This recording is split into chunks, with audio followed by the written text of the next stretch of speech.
Viking is usually used to designate one's worst nightmare of a Nordic warrior, sporting a horned helmet, slashing with a two-headed axe, descending upon unsuspecting monks and peasants from longships.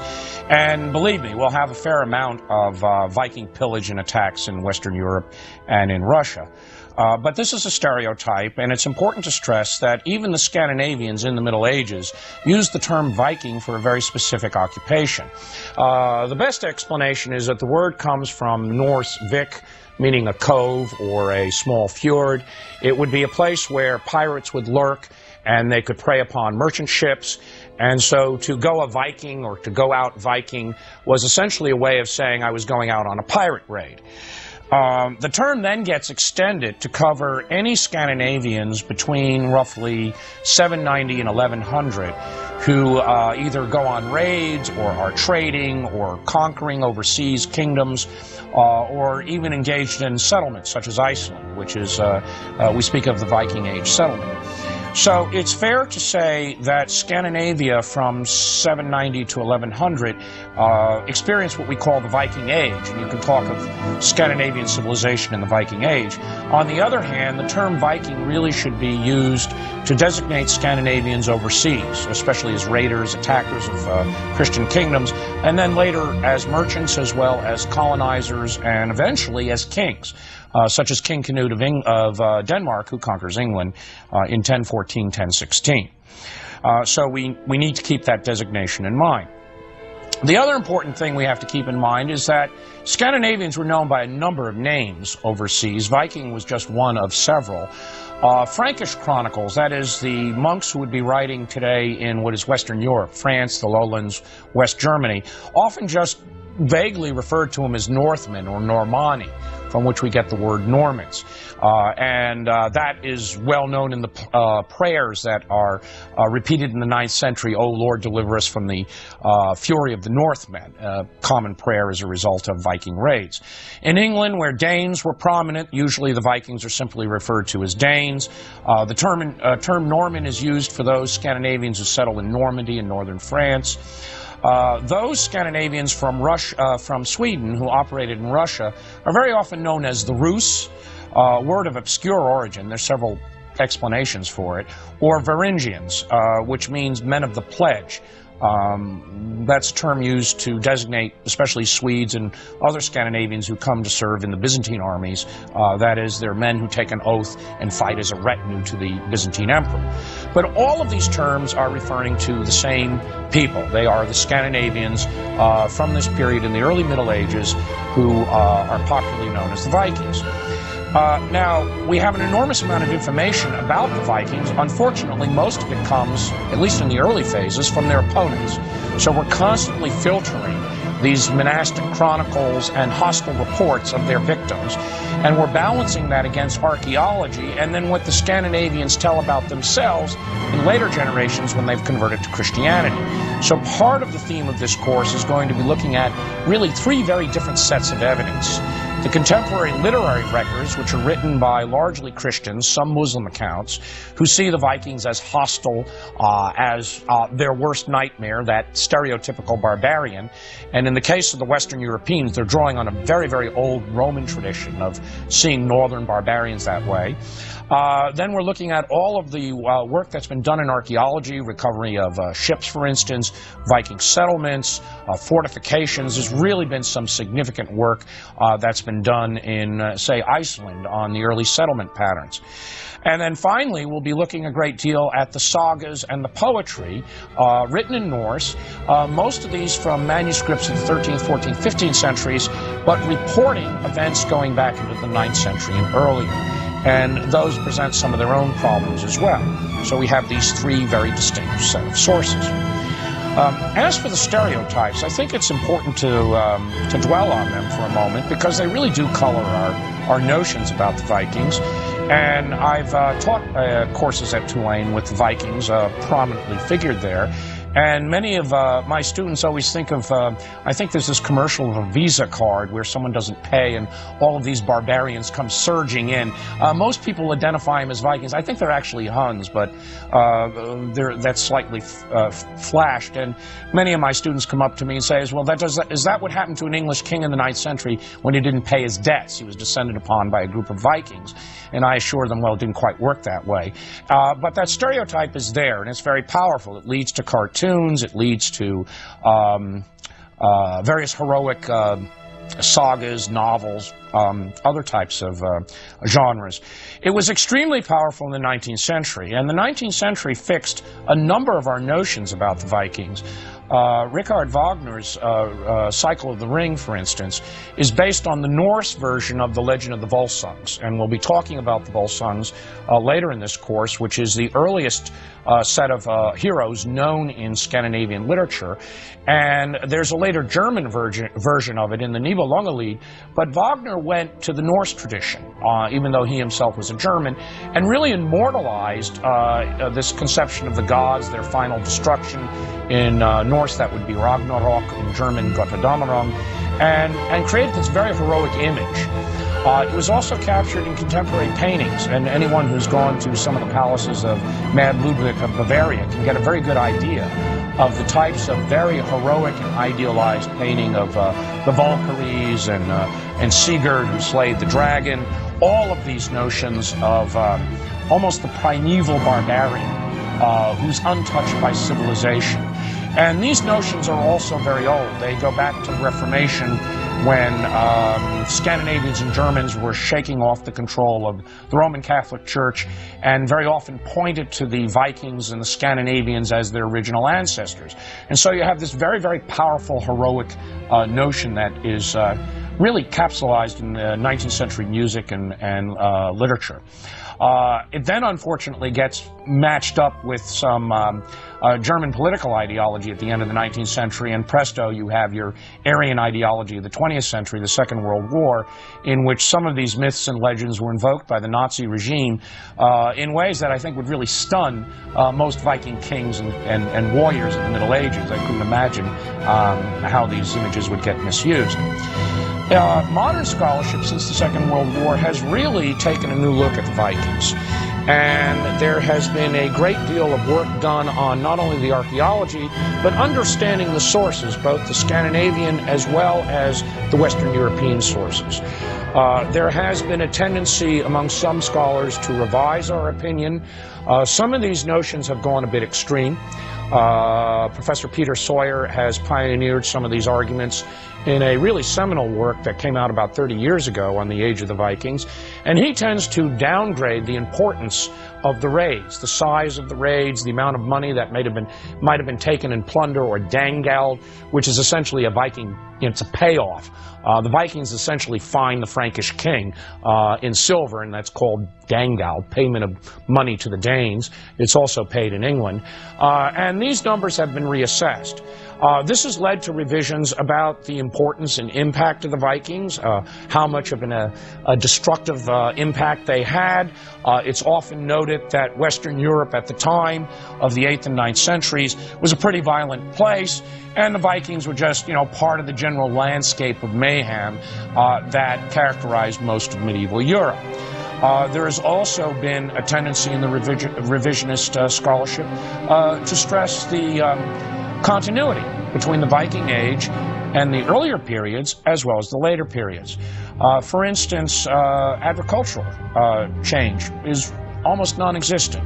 The pattern of agriculture you saw in Scandinavia in the Viking Age is very much the same you would have seen 700 years earlier. And this has also led to an effort to stress the continuity, the fact that many people in Scandinavia were not engaged in the Viking raids. Several very, very good studies have stressed the importance of trade. You really can't have piracy without trade. And one of the notions would be that the Vikings, or the Scandinavians to be more accurate, were probably more often engaged in trade rather than in raiding or attacking. And again, you have to qualify what the monastic chronicles tell you. So there has been an effort to understand the Scandinavians within their own archaeological context, as well as their own material culture that we can reconstruct. Now, some of these opinions have gone a bit too far, in my opinion. They've tended to downgrade the importance of the Scandinavian impact in medieval Europe, and that is because you are stressing social and economic patterns, the more ordinary developments, and you tend to put on the sidelines matters such as military and political, which by definition are always extraordinary. And so one of our efforts in this course will be to balance those two perspectives, to try to bring in what all the new archaeology tells us, the new understanding of what life was like in Scandinavia in the Viking Age, against the record of the Viking attacks. Take into account that many of these are, again, from hostile sources, but nonetheless, these attacks were of a major order and had a very, very significant impact throughout most of Western Europe, particularly in the 9th and 10th centuries. And that is part of our task to balance that. And that gets us to the organization of this course and what I plan to do. Because of the nature of the sources and what I wish to achieve in this class, we're going to take a somewhat broader perspective than one might think of the age of the Vikings. The first third of this class, we're going to look at three related subjects. One is the importance of people, geography, and early culture in Scandinavia, going back into the Bronze Age, particularly the period between 1550 and 1100 BC, very often known as the Northern Bronze Age, where really many of the cultural foundations of later Viking Age Scandinavia are laid. And what is extraordinary is to understand the continuity and the ancient quality of Scandinavian civilization at the time of the Viking Age. It was by no means new, and the Scandinavian gods have been worshipped in one form or another for well over 1,000 years before the Viking Age began. Also in this first part, I want to stress very much the importance of the ancient Scandinavian religion, as well as its heroic ethos. This requires us to look at what the Scandinavians themselves thought about it. We have in Scandinavia the best evidence for a pre-Christian religion anywhere in medieval Europe. That is because of the extraordinary survival of manuscripts in Iceland. Above all, two works I'll refer to repeatedly. One, the Poetic Edda, which is a series of manuscripts that collects poems which may go back to the 9th and 10th century. It is disputed. And these are poems, some of them are gnomic poems. There's the wonderful Völuspá, which is the poem of a seeress, prophetess, a Volva in Old Norse, who tells of the origins of the world and its destruction. And these poems give us an insight into the heroes and gods of the pagan past. And only in Iceland and Scandinavia have these this type of information has survived. And it's because of the peculiar nature of the conversion of Scandinavia to Christianity, particularly the conversion of Iceland, which was by an act of parliament, and was not accompanied by the kind of zealous destruction that you would get in other parts of medieval Europe. The second important work is a work in prose by Snorri Sturluson, who lived between 1179 and 1242, an Icelandic chieftain of rather dubious reputation. He gets assassinated in these really bizarre politics of the early 13th century, but he was a prolific writer, an incredibly witty author, and he wrote a work called the Prose Edda, which is comes in three parts. In the first part in particular, which is really set as a conversation between a legendary king of Sweden and these three mysterious figures, records many of the myths that were apparently well known in Scandinavia. Now, this literature, to be sure, at the end of the Viking Age and just after the Viking Age, has to be qualified. It's written by Scandinavians who are Christians. It's written in the Latin alphabet. Nonetheless, it gives us a window into the gods and the religion of these people, and it corresponds extraordinarily well with what we're told in classical sources, that is Greek sources, Roman sources of the Roman Empire, as well as what medieval sources tell us, and as well as what the archaeology tells us. So we're in an exceptional position to look at the importance of these pagan cults and how they shaped the Scandinavians in the Viking Age.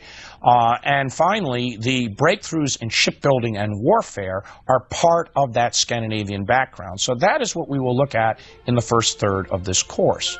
The cultural background, the geography, landscape, the religion, and the achievements in shipbuilding and warfare that made the Viking Age possible. Then the second third of this course, we're going to shift and look at the Viking impact on the wider medieval world. And here we will really range quite widely, and if nothing else, the scope of Viking activities is nothing short of staggering. Their impact on the Carolingian Empire, arguably, essentially Western Christendom in the 9th century was essentially the Carolingian Empire, was extremely profound. It would reveal the weaknesses of the Empire of Charlemagne. It would lead to the emergence of feudal states.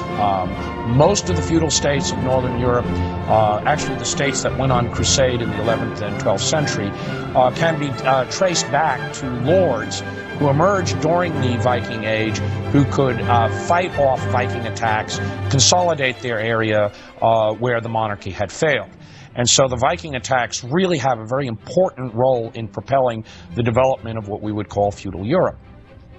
They also had a profound impact on England. We'll be spending 2 lectures there, especially the attacks of the Great Army from 865 to 878, and the movements of that Viking army, which were primarily Danes, really force us to reevaluate our notions about them being mindless barbarians who simply attack and plunder. The scale of movements, the logistics, their understanding of the political situation in England, which they exploit very, very adroitly. They are able to play off the competing English kingdoms.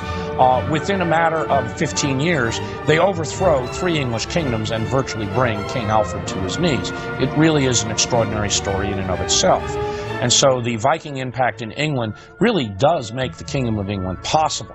The settlement of Danes in England is on a very large scale. We'll be looking at that as well. We'll also be examining their impact on Ireland and Russia, that is in the east and the west, the far ends of Viking activity.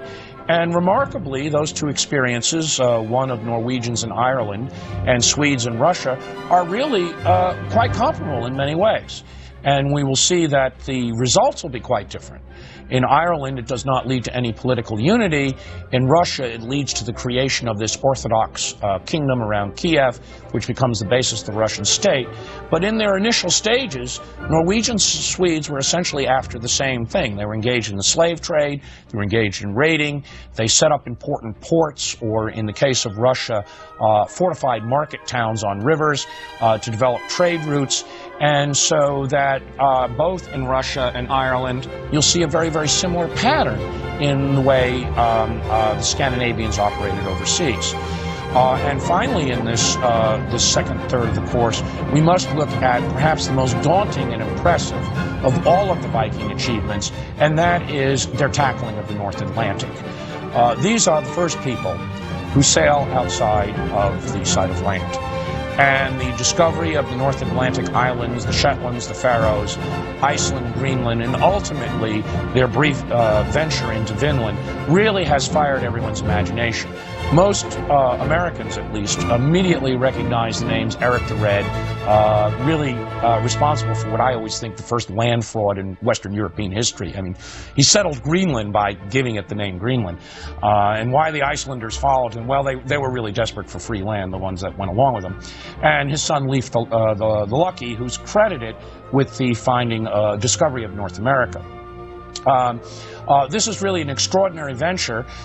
In the overall scheme of things, Greenland was a pretty remote settlement, and the Scandinavians had a very, very vague notion of what Vinland is. It's essentially Newfoundland. They didn't really understand they had found a new continent. But the settlement of Iceland is a remarkable achievement. Iceland, just below the Arctic Circle, is settled largely by Norwegians between 870 and 930. And in Iceland, and to some extent you would have seen this in Greenland and Vinland also, is really the first European colonial settlement, or the first frontier society that Europeans set up outside of the core of European civilization. And Iceland is extremely well illuminated for us by its family sagas and its other documents. And it is also important to us because Iceland is where most of this literature will survive, and is one of the great achievements of the Viking Age that Iceland was settled the way it was. The last third of this course is then going to shift back to the Scandinavian homeland and try to assess what that experience in the second third of the course meant for the homeland. And there we'll look at two very important themes. And these themes will actually take us a bit beyond our usual date. The Viking Age is usually thought to end around 1100. And that will get us to look at the creation of the classic Scandinavian kingdoms. At the start of the Viking Age, there was no Norway, Denmark, or Sweden as we understand them today. And in the course of these lectures, I will refer to these areas, but they must really be looked upon very tentatively as geographic regions. For instance, Denmark in the Middle Ages is twice the size than the modern kingdom is today. It included the entire peninsula of Jutland, or Jutland, as we would say in its anglicized version, all of the Danish islands, and the southern provinces of Sweden, particularly Holland and Skåne, which are now part of Sweden. They've been part of Sweden since 1658, but in the Viking Age would have been cut off by forests, so they were virtually islands, and they're really attached to the Danish kingdom. Norway was at least 4 or 5 distinct areas. No one knew whether this would ever come together as a kingdom or not. And in Sweden, you're dealing not only with the Swedes, the Svear, that is the Swedes proper living around Lake Mälaren, which is where Stockholm is today, but also people known as the Gotar, or Getas in Old English, the Goths. In what are now the Swedish provinces of Västergötland and Östergötland. And these were an independent Scandinavian people who had their own rulers through most of the Middle Ages. And so you're looking at an extremely diversified and politically divided area. By the end of the Viking Age, the kingdoms that we know as Norway, Denmark, and Sweden have come into existence. And they are a direct outcome of that Viking experience for 2 reasons. One, the overseas ventures, especially in the 9th and 10th centuries, netted an enormous amount of booty and wealth. And it also led to the creation of ever more professional armies, warriors who were really must be accounted as among some of the best soldiers of the Middle Ages, and increasingly better ships. The classic long ship, or the great dragon ships, are really from the late 10th and 11th centuries. And with these types of fleets, with this wealth, with these professional warriors, sea kings, that is, Scandinavian monarchs who had made their reputations by raiding and battling overseas, could use this military power to impose their control over areas and set up territorial kingdoms.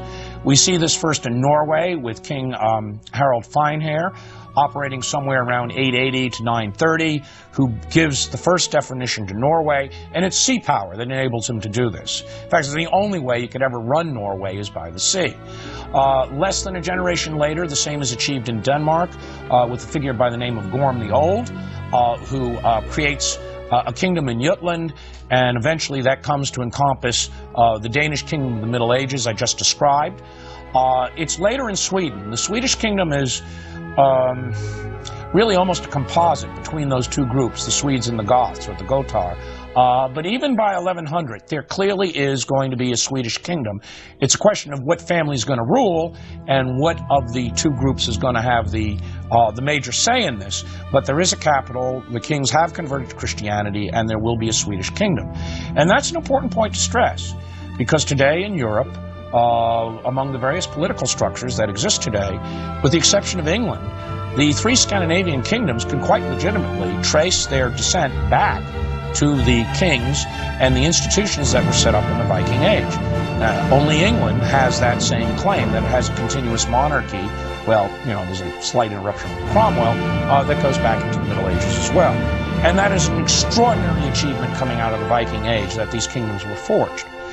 Now, the emergence of those territorial kingdoms go hand in hand with another important development, and a development that helps end the Viking Age, and that is the reception of Christianity. And we will spend a fair amount of time on that issue. Not only the question of conversion, that is, Scandinavians embracing usually Christ as legitimate God, but also the Christianizing of the society, whereby slowly, and this takes 300 years. It's in some ways not completed until the 12th century, until after the Viking Age, but it sees the substitution of the ancient martial ethos that I'll be talking about in the first third, the old heroes, with the Christian vision, with the acceptance of the Christian doctrines of a transcendent God, with the notions of heaven and hell, and the setting up of institutions of Christianity. And I often make the distinction between conversion and institutional Christianity.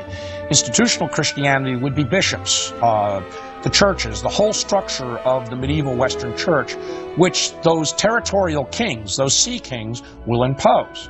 And very often, the imposition of Christianity is closely linked with successful Viking sea kings who often convert to Christianity while serving overseas. They come into contact with the great cathedrals, the monarchies of England and France, and as any monarch, and especially any aspiring monarch, loves to have bishops, because bishops do neat things for you. They give you coronations, you great ceremonies, you build neat churches, and it makes you look like a big league power. And many of these early Christian kings, King Canute of Denmark, Norway, and England at one point, Saint Olaf of Norway, later kings of Sweden, such as Olaf and his son Arnard Jakob, all of them want the ceremony, the legitimacy, the high services associated with bishops in episcopal structure, and therefore their monarchies are often very closely promoted at the same time that institutional Christianity is imposed, setting up bishops' benefices and the like. And so, in the last third of the course, we're really looking at two themes. One is the political transformation of Scandinavia into these kingdoms, which is a direct result of the Viking Age. And the second is the reception of Christianity and its adaptation, its assimilation into Scandinavian civilization. And that, too, is part of the Viking heritage. Those first missionaries got to Scandinavia because of the trade routes and the attacks of the Viking Age. Starting very early in the 9th century. One of the ways of halting Viking raids came to Louis the Pious, probably one of the most original thoughts, well, probably the only original thought Louis ever had, which is try to convert the Northmen, make them fellow Christians so they'll stop attacking us. And this is carried out over the course of the 9th and 10th century with little success. And we'll go into that, why it's difficult for the first missionaries to have any impact on the Scandinavians. But once we get into the late 10th and early 11th centuries, where we have these powerful sea kings after 250 years of Viking activity, they're able to give the backing to the bishops and the missionaries to make Christianity not only a religion of victory, but the religion of a monarchy and acceptable to the Scandinavian populations. And that conversion to Christianity and that Christianizing society of Scandinavian society is one of the reasons why the Viking Age eventually passes. The Scandinavians are essentially brought into the wider European community. And I'll close with a few thoughts on what that meant for Scandinavia. Above all, for the early Christian kings coming after 1100, what they did with that martial ethos is essentially reinvent it as a crusading activity. And the final two lectures will look at Scandinavia in the immediate aftermath of the Viking Age and how these Christian kingdoms redefined themselves and how particularly Denmark and Sweden attempted to direct their energies in crusading activities in the Baltic regions, particularly the eastern and southern shores of the Baltic, hoping to carve out larger Christian kingdoms. In the case of both Scandinavian kingdoms, Sweden and Denmark, in the long run it didn't succeed. But it is an important way of measuring how civilization had changed and really why the Viking Age eventually comes to pass. And with that, we will close with this course.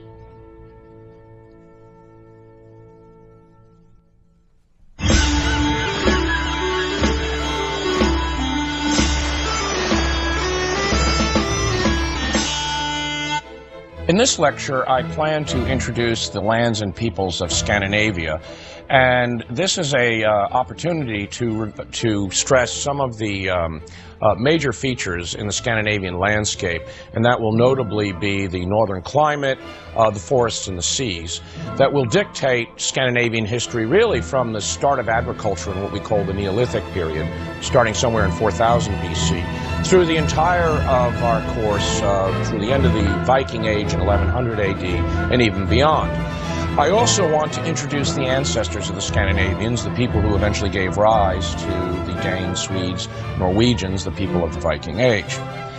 Again, there will be some important points to stress that this population of Scandinavians, or their ancestors, going back at least into the Bronze Age, were a relatively homogeneous group of people, and the Scandinavians of the Viking Age were therefore the heirs of a very, very long cultural continuity, a continuity in settlement, which is going to be an important feature about Viking Age civilization.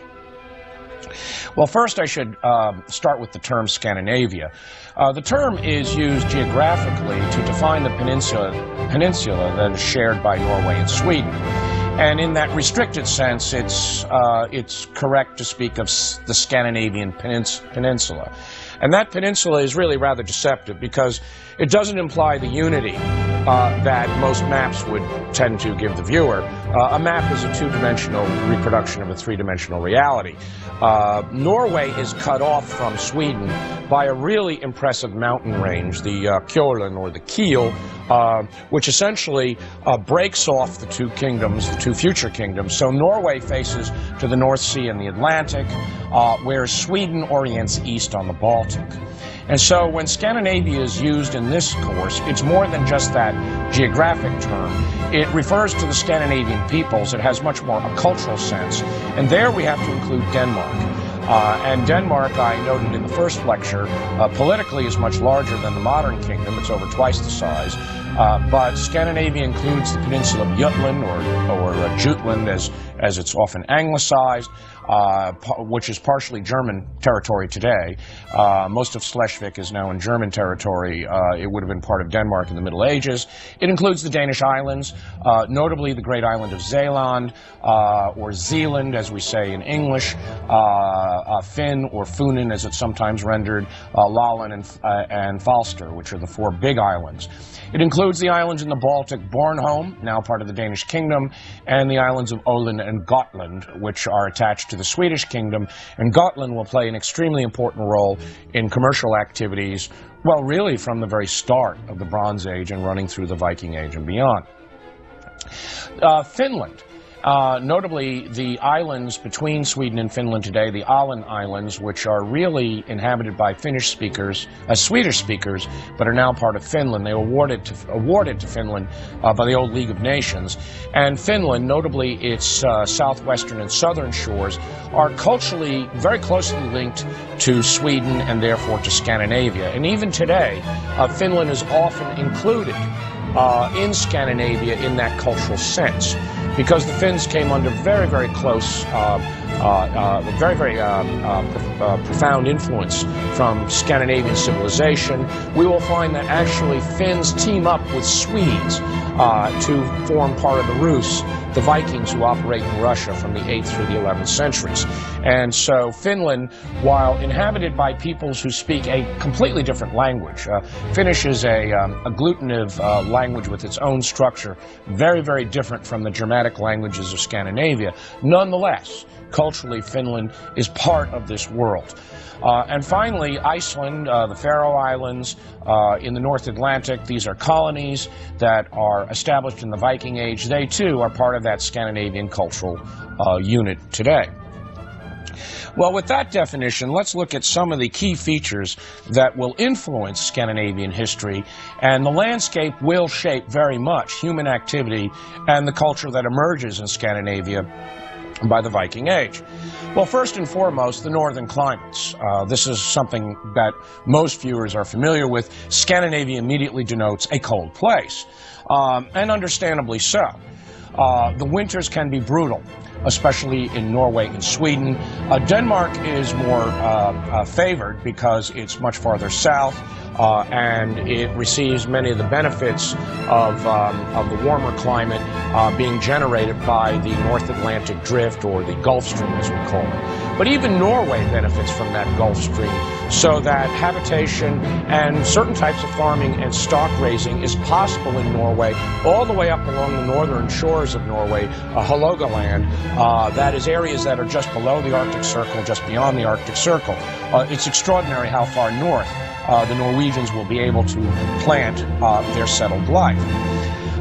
Nonetheless, the winters are harsh. Sailing conditions are often obstructed. Sailing perhaps 5 months a year, 6 months of the year is the best you can get. The icebergs in the North Atlantic would pose a very, very serious threat to any early vessel. And so it always must be remembered, as we lecture in the Viking Age, that the harsh winters, these conditions are just a given fact in Scandinavian history. And they're easy to forget, although the Scandinavians themselves make reference to it all the time in the literature of the Viking Age. Especially in the Icelandic sagas that we'll draw upon to discuss much of what we know of Viking Age history. The earliest explanation of some of these conditions comes from a Greek writer, a fellow named Pythias of Massilia. Massilia is the ancient city which is now represented by Marseille in southern France. And Pythias traveled north following the rivers of Gaul, today France, took passage over to Britain, and sailed across the North Sea somehow, and landed in a place called Thule, or Tulle as it's sometimes called, Thule Ultima, which to him was the edge of the world. And by best guess, this is the northern coast of Norway. It could have been somewhere around Trondelag, or more likely Hålogaland, up by the Arctic Circle. He is the first southerner, actually the first writer of anywhere, who observes the fact that the natives in this area, and he seems to be describing the ancestors of the Norwegians, can grow barley and vegetables, and they're able to do this because of the, even though the growing season is short, in those high latitudes, you have long hours of sunlight or twilight. This is the land of midnight sun, and Pythias is the first person to describe it. And this allows you to cultivate crops that otherwise would have been impossible. He also makes a number of important observations of astronomy on the latitudes and longitudes of the Earth, and it was all eventually published in a book on the oceans. And later classical authors cited Pythias's work about the northern peoples, and it was premised on the Earth as a globe until the 6th century, where Pythias comes into criticism by Christian authors who are convinced that the Earth is flat, and Pythias suffers a decline in reputation in the Middle Ages. He's usually called a fool, and it turns out that Pythias was right. The Earth is a globe, but so much for publishing and perishing if you make the wrong conclusion. Furthermore, you're in those northern climates. Again, we get this from Pythias, that the spectacular emissions of light, the so-called aurora borealis, which the later Scandinavians of the Viking Age assumed were the Valkyries of Odin, the great war god, that is, his warrior princesses riding across the skies. It is really quite a spectacular landscape.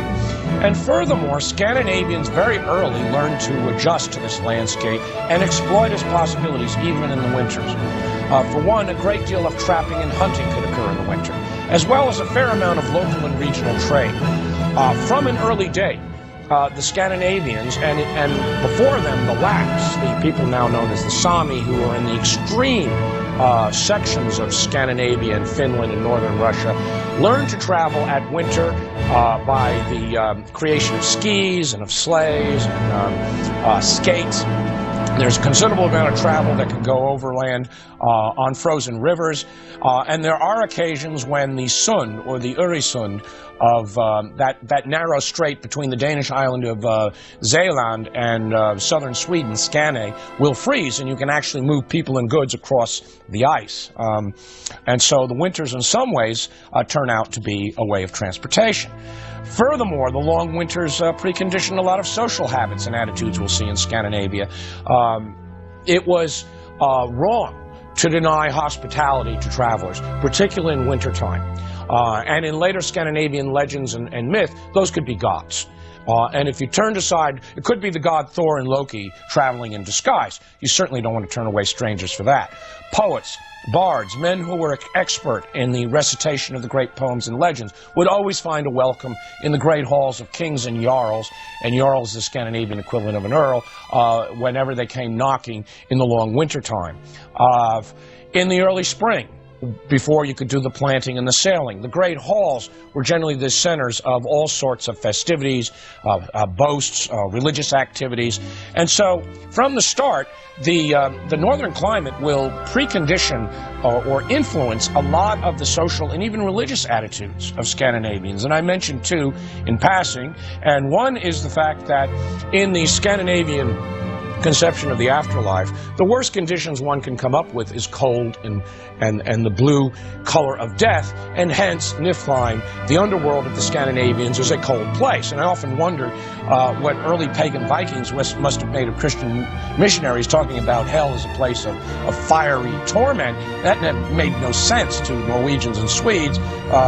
This is the image of the fire in the garden being imported from the Near East.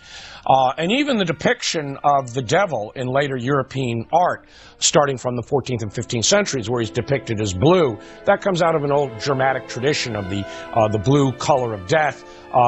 Hel, the daughter of Loki, who presides over the underworld, is actually described as bluish in color, or half bluish in color. And so the physical reality of Scandinavia will influence not only their social and economic conditions, but even their religious outlook.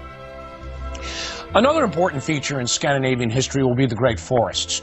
And here we have to really remove our preconceptions of what Northern Europe in general looks like in antiquity and the Middle Ages.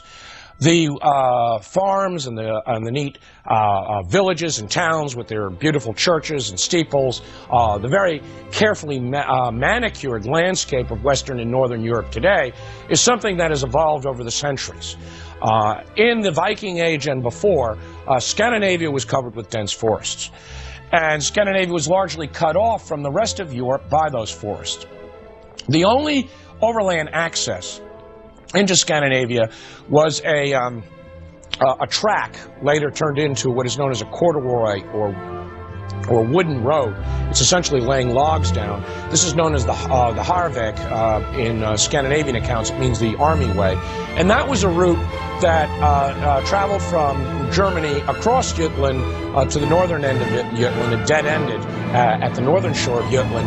And it was a pretty narrow track, and it was essentially the only route for transportation into the Danish peninsula.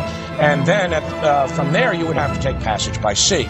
And so Denmark was largely cut off from outside influence in the 9th and 10th century. There was no real threat of an invasion. And this is also true of Norway and Sweden much more. There was never an external threat. And throughout the entire of the Viking Age, the Vikings could raid their opponents at will, not only because they had the ships, but there's no need to maintain armies, the fortifications, the necessary defenses and institutions that would be essential if you shared a common border with an opponent. Furthermore, those forests turned out to be an important resource to most of the Scandinavians. Denmark, which included parts of southern Sweden today, the areas of Skåne, Halland, and Blekinge, those regions which only passed to Sweden in 1658, parts of southern Norway, the area around the city of Oslo today, the so-called Viking, that's the great fjord that cuts deep into southern Norway, and the regions especially around Lake Mälaren in central Sweden. There you had deciduous forests, especially oak, extremely important for building material, especially for shipbuilding, for fuel. Pine trees covered most of northern Scandinavia. By one estimate, Sweden may have been covered by anywhere from perhaps 2/3 to 75% of Sweden was covered with forests in the Viking Age. Lumber was one of the biggest commodities the Swedes had, and it only was over time, especially after 1100, after the Viking Age, when they really began to clear the forests and put area under cultivation. So the forests are a major feature throughout Scandinavia. In Norway, the conditions are even more extreme. the best estimate today is about 3 to 5% of Norway is really arable, and that's located in the sheltered fjords along the west and in the area around Oslo and its hinterland, the uplands. 70% of Norway is mountain above the tree line. Perhaps close to 25% of it is pine forest. So the forest proved to be a barrier in some ways, and on the other hand, it is also a major resource, and it's no accident that Scandinavians excel in shipbuilding, in wood carving, all types of timbered construction, and really never develop masonry architecture. I mean, the material is not there. You're not in the Mediterranean world. We have just lots of limestone and marble hanging around the way the Greeks and Romans can work it. The third feature that I mentioned at the start of this lecture was the sea. And the sea has to be stressed constantly throughout Scandinavian history. It is perhaps the common experience that binds all the Scandinavians together, certainly in the Viking Age, but even in these earlier periods. It is the fastest way to move around. There are some very, very good figures on this from the later Middle Ages, provided by the account of Adam of Bremen, who wrote the history of the archbishops of Hamburg, Bremen, that is the German archbishop who claimed authority over Scandinavia, and he gives us some very telling distances. For instance, in Roskilde, which is on the island of Zealand, the capital of Denmark, if you tried to travel to Sweden, which would be central Sweden today, to Uppsala, the great sanctuary of the gods, it would take 4 to 6 weeks under the best conditions during the summer to travel by land. You had to go through some major forest zones. On the other hand, if you took passage by ship, you could be in Uppsala perhaps within 3 days, certainly within 5 days. Sailing distances are likewise given for along the shores of the Baltic. To reach Hedeby on the eastern shore of Jutland in southern Denmark, to any of the ports of the various Baltic peoples, which today would be Latvia or Lithuania, you're talking of a sailing time of anywhere from 4 to 6, a travel time of 4 to 6 weeks by land, maybe 2 months in some instances, whereas at most it's a week by sea, and depending on what type of vessel you take and the sailing conditions. To be sure, you could only sail in certain times of the year, but the sea is the key link. And in the case of Norway, it's all essential. Travel in Norway is always by sea. The unification of Norway will be by sea power, starting with Harald Finehair at the end of the 9th century. And here again, we have very good information on the traveling conditions in the Viking Age. We are told in this important document written at the court of King Alfred the Great in the 9th century, a Norwegian merchant prince whose name is Othair, who hunts walrus and trades with the Lapps up near the Arctic Circle, explains that it is a month travel from the distant reaches of Norway to the south to Kaupang, the main market town, which is in the general vicinity of Oslo. And he's traveling on a slow cargo-moving vessel, which is trading along the way. And he says it's about a month's travel. It's well known. And you have to remember, that is a remarkable achievement. Norway is over 1,000 miles of coastline, and Norway is essentially half the length of Europe. So these daunting distances can be traversed by the sea. And that is very, very well captured in Norse mythology, where arduous travel is always through dense forests and mountains. Whereas in the legends and the myths, traveling by sea is quick, it's speedy. Actually, you get changes of scenery and of action in Norse myths and saga by simply saying, well, they took passage and now they're at the next court. This occurs very illogically in the Volsung saga, where Gunnar and some of his friends traveled to the court of Attila the Hun by sea. You know, things happen to be located in Central Europe, but we won't get into the details of geography and legend. Therefore, Scandinavia will always depend on seaborne commerce, and here the Scandinavians had several other advantages. For one, the Scandinavia is essentially washed by 2 different seas, or big bodies of water. One is the Baltic, and the other is the North Sea and the Atlantic. It's anyone's guess where the North Sea ends and the Atlantic begins. The Baltic is an enclosed sea, and sometimes it's compared to the Mediterranean, that is the northern version of the Mediterranean. It is almost freshwater lake. That is, it was created with the retreat of the glaciers after 8000 BC. It receives enormous amount of fresh water from the great river systems of Central and Eastern Europe. The Oder, the Vistula, the Dvina, the Niemen, all these great rivers that drain what are now parts of Russia and Poland and dump water into the Baltic, as well as the different rivers, the lesser rivers of Sweden and Finland. And so the Baltic is a sea that can be navigated fairly easily. It's teeming with certain types of fish, especially at the Sund, or Öresund as it's often called, that narrow strait between Zeeland and southern Sweden. That's a prime herring area. It becomes an important fishing zone for commercial fishing in the later Middle Ages. Furthermore, the Baltic's patterns of currents and winds favors travel from west to east. And therefore, the Danish ports, especially Hedeby and Jutland, or ports in Zeeland, the Swedish island of Gotland, and above all, the Swedish market towns on Lake Mälaren. And Lake Mälaren is virtually this arm of the Baltic that cuts deep into Sweden. Those are prime ports for sailing.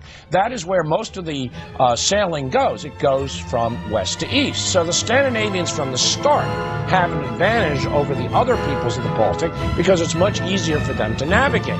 The winds and currents go clockwise.